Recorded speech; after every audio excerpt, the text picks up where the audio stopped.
Со јавашлук, недомакинско работење, самоволие и расфрлање со пари, кое траело со години, раководствата на здравствените установи ги удавиле болниците во долгови, кои се бројат во милиони евра.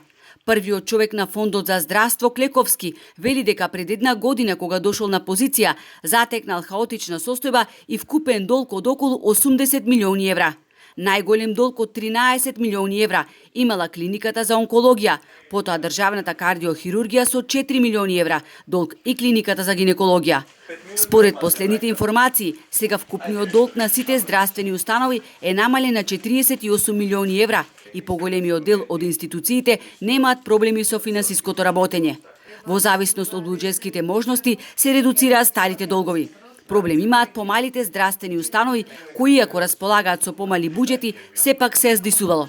Па така на дел од раководните структури им преседна директурувањето и завршија со лисици на раце.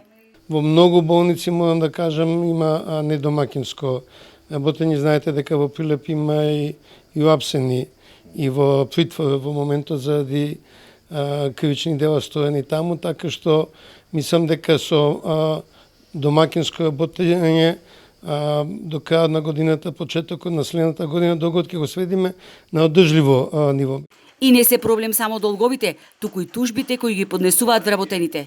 Клековски откри дека само Кочанската болница, која тужат вработените за неисплатени надоместоци за работа, треба да ги обештети со приближно 357.000 евра.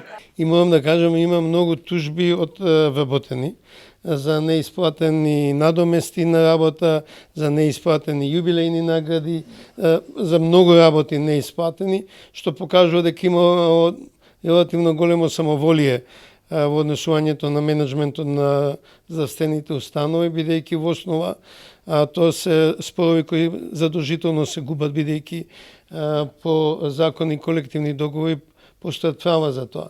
Инаку, финансиското раздолжување на болниците оди во добра насока. Од општите болници со големи долгови се соочуваат Кичево, Куманово и Охрид, каде за една година од 3 милиони евра доспеани долгови, во овој момент долгот е помал од 2 милиони евра.